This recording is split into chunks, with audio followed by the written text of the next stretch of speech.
Sarah Ball. Thank you, Madam Deputy Speaker.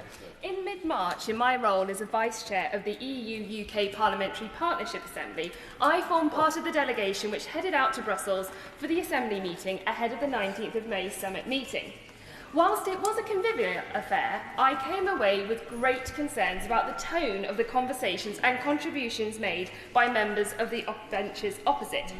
Because whilst the Prime Minister is on record as saying, as part of his red lines, that there would be no return to freedom of movement and no rejoining of the customs union or the single market, the Assembly would not allow me to include such a statement in the recommendations of the committee which were published.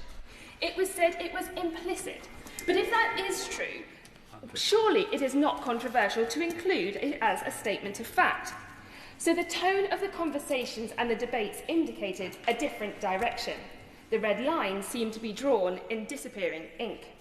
And it very much felt that the leadership and the members were singing from different hymn sheets, or perhaps the members belied the government's true intentions. But if that is the case, then the government should be much clearer with the British public and those in this House about what it is trying to achieve. Going into this summit, the conspiracy of silence cannot continue. Brexit at its heart was about restoring powers to Britain, allowing us sovereignty. But despite the results of the referendum, the goal of the members opposite seems to be getting ever closer again. Talk of youth opportunity seems innocuous, but they must explain their terms and be realistic about what that would mean in terms of opening up free movement of peoples between the UK and the European Union by the back door. We also have to be alert to the trade-offs in this debate.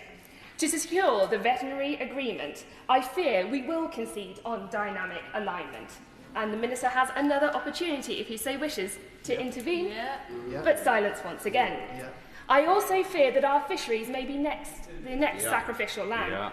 Fisheries which were not mentioned once in the Labour manifesto.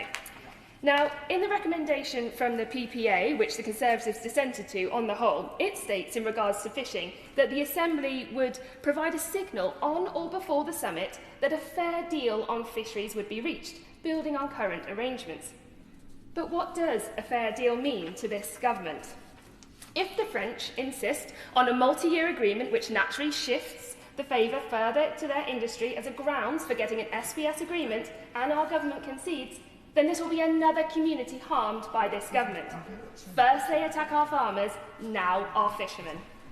At the PPA meeting, members said that everyone should be clear that this Labour government was clear in its ambition to reset the relationship with the EU. But a word of warning, we must not betray our fishermen and risk our food security in doing so.